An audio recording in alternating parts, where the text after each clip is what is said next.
torcedor vascaíno, tudo bem com vocês? Espero que sim. Elias chegou para mais um vídeo aqui no canal. No vídeo de hoje, a gente vai fazer aqui o nosso pós-jogo de Vasco da Gama 5, Internacional 1.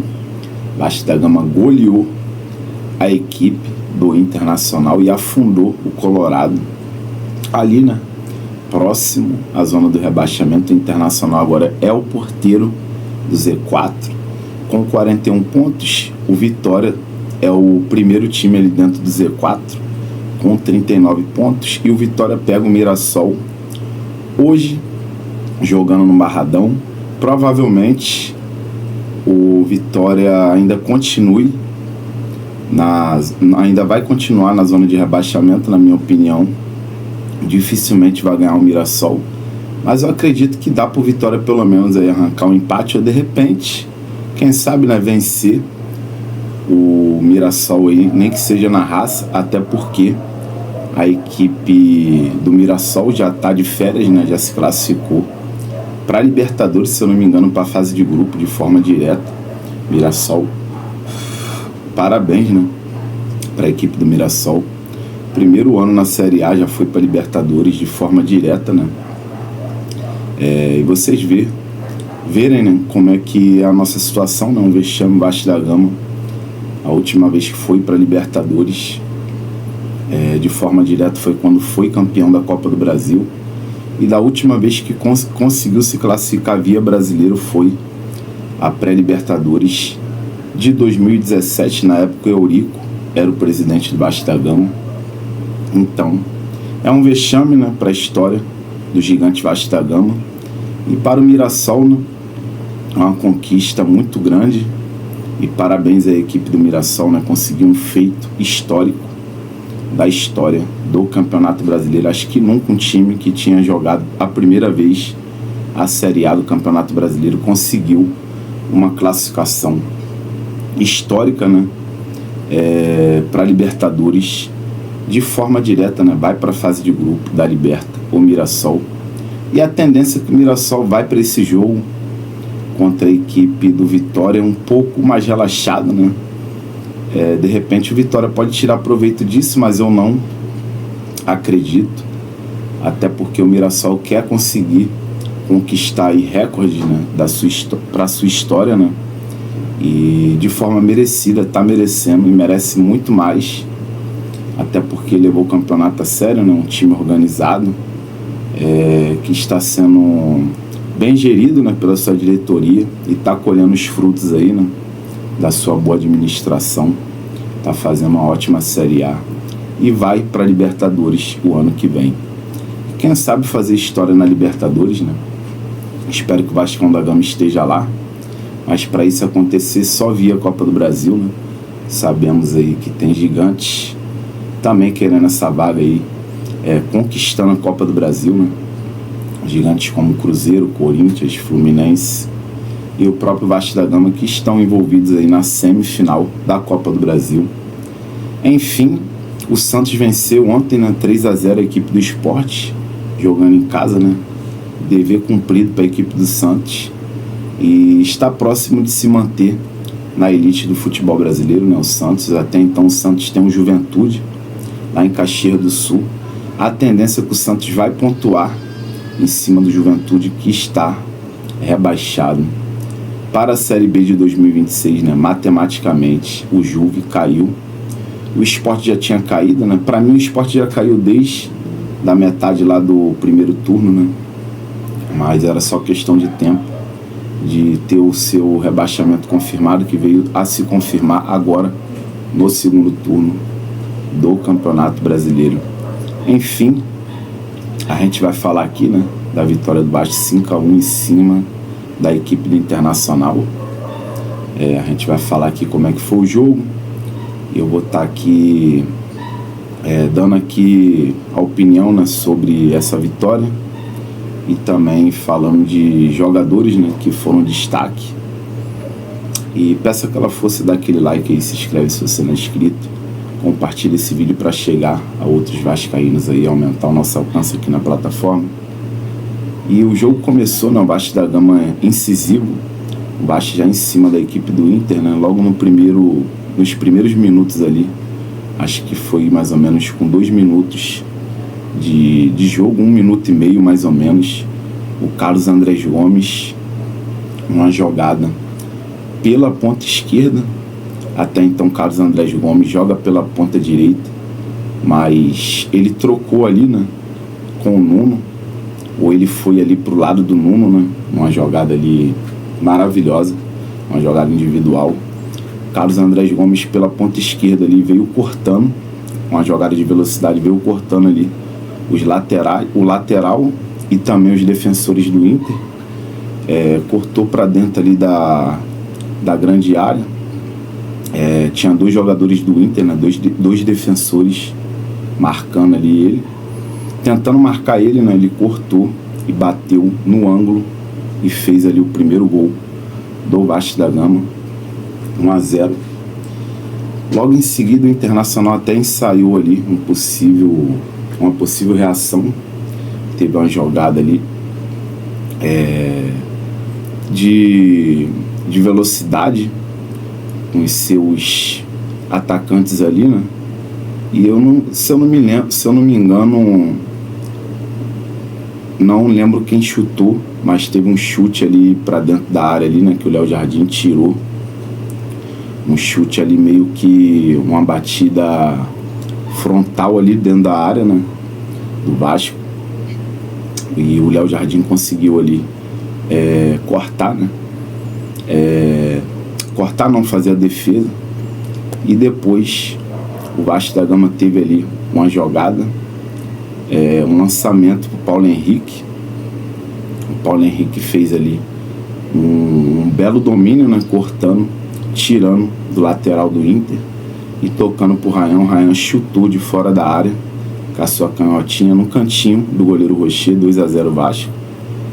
E logo no final ali do primeiro tempo o Inter teve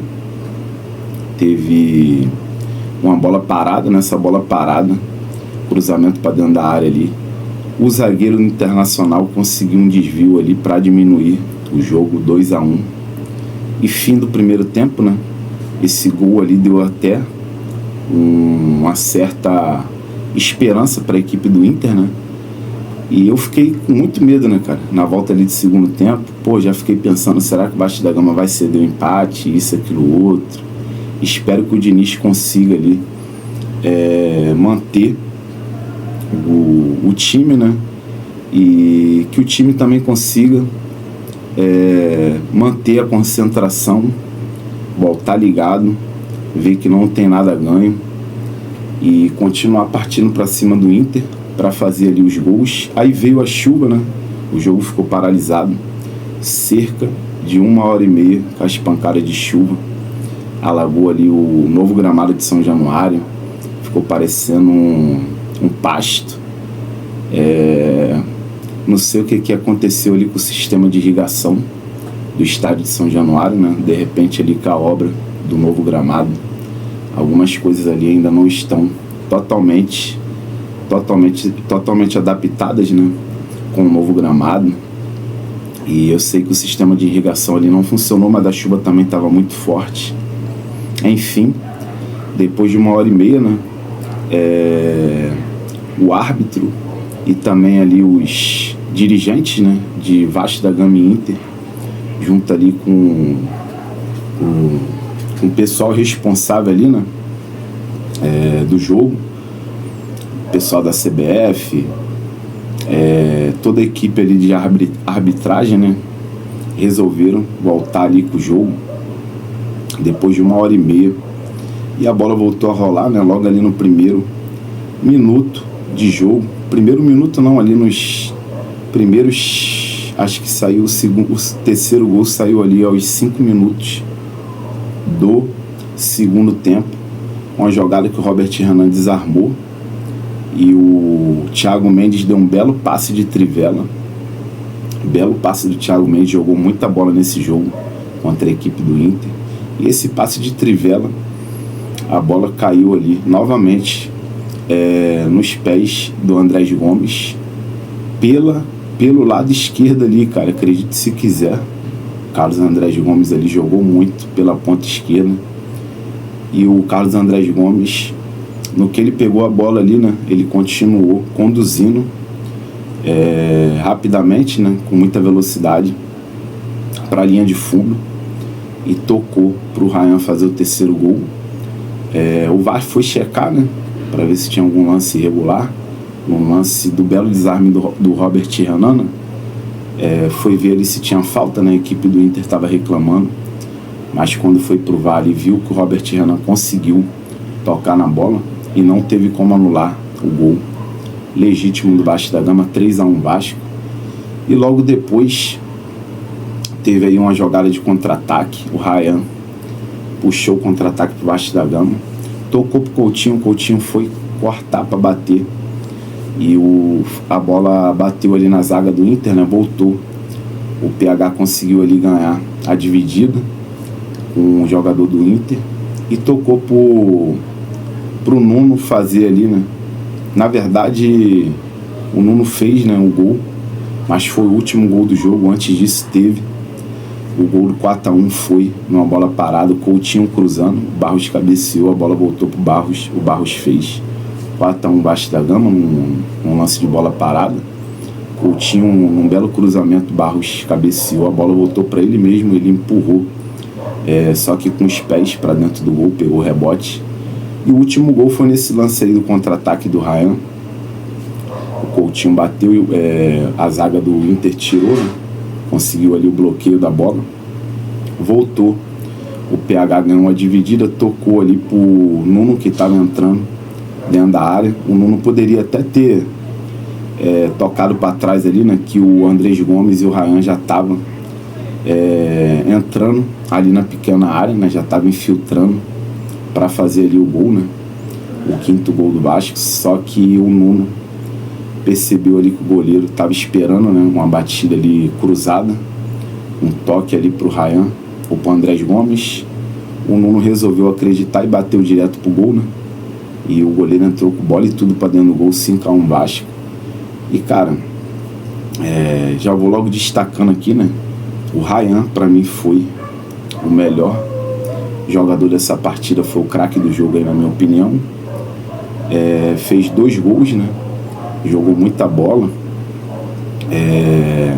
O Ryan novamente voltou a participar de contra-ataque do Vasco, participou ali no último gol, né, puxando o contra-ataque, tocando pro Coutinho, que gerou ali a jogada da assistência do Paulo Henrique pro Nuno. E o Ryan para mim foi o melhor dessa partida, jogou muita bola.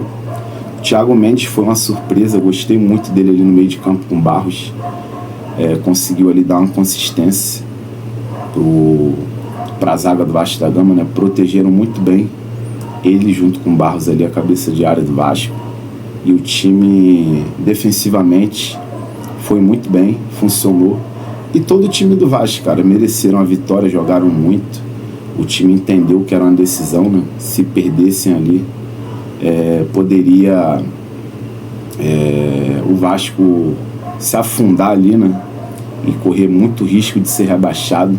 Então foi muito importante essa vitória, foi de suma importância essa vitória aí contra a equipe do Inter, para salvar o Vasco da Gama ali, né, de uma possível Série B, né? Ninguém merece, até porque o Vasco vinha fazendo um bom campeonato, né? Acabou ali se enrolando naqueles 5 jogos consecutivos, né? 5 derrotas consecutivas, vinha de 4 vitórias consecutivas, e o barco estava à deriva, né? E conseguiu agora essa vitória, e com goleado em cima do Inter, né? O Inter, que com essa derrota pro Vasco tá virtualmente rebaixado, tá sem moral nenhuma no campeonato, e vai ter que se reinventar, né? Tem um São Paulo aí, e tem que torcer ainda pros rivais ali da parte de baixo não ganharem. Problema deles, né? Tem nada a ver aí com os problemas do Inter, né? Quero mais que caia, até porque em 2020 eles foram um dos responsáveis aí, né, pelo rebaixamento do Vasco da Gama, naquele VAR descalibrado. E quando eles têm a oportunidade, eles goleiam o Vasco, né, 6-0 lá em 2015. Então metemos 5 neles aí para eles ficarem espertos. E Thiago Mendes jogou muita bola, o Ryan jogou muita bola, o Nuno foi muito bem. Defensivamente, Cuesta e o Robert Renan foram muito bem. Barros e Thiago Mendes jogaram muito, né? Deu ali uma consistência defensiva, protegeram muito bem ali a cabeça de área debaixo da grama, foram muito bem, na minha opinião. Andrés Gomes desencantou, né? Fez seu gol. Então, muito feliz aí com essa vitória, né? 45 pontos, 13 vitórias ali, né? E 2 de saldos positivos de gols. O Vasco praticamente aí liquidou a sua permanência na Série A. Dos times ali que estão com 45 pontos, né? Tem Corinthians, tem Atlético Mineiro, tem Bragantino. Se eu não me engano, tem mais algum time ali com 45 pontos, né? Vários times ali, uns 3 ou 4, 5. O Vasco é o que está ali com os melhores critérios, né? Tanto de saldo e de vitórias, 13 vitórias ali. Os outros têm 12 no máximo, 11, 10. 11 e 10 não, né? Acho que o que tem menos vitórias aí é o Galo, que tem 45 pontos, tem 11 vitórias. O Corinthians, se eu não me engano, tem 12 ou 11. O Bragantino também. Então, o Vasco praticamente aí liquida sua permanência na Série A. E agora a gente vai começar a pensar já nesse jogo contra o Fluminense na Copa do Brasil. Mas antes disso tem Mirassol, né? E o Vasco fecha sua participação no Campeonato Brasileiro 2025 contra o Atlético Mineiro lá na Arena MRV. Então vamos juntar forças aí, né? Para buscar mais algum pontinho aí, né? Para ficar pelo menos com a vaga da Sul-Americana garantida. E focar no jogo da semifinal contra o Fluminense, o jogo decisivo, onde o Vasco pode chegar numa final, né? Muitos anos depois, praticamente aí, estamos em 2025, 14 anos depois aí o Vasco da Gama pode chegar numa eventual final de Copa do Brasil. E se chegar, meu irmão, final é final, e a gente vai ter ali 50% de chance de ser campeão, assim como o outro finalista. Então vamos pensar positivo e vamos focar nos próximos jogos e depois focar, né? A gente já está com a cabeça na Copa do Brasil, mas primeiro tem que fazer os 2 jogos aí contra o Atlético Mineiro e contra o Mirassol e depois pensar no Fluminense. E é isso. Muito obrigado aí por ter assistido o vídeo até o final aí. Tamo junto, fiquem com Deus. Saudação vascaína.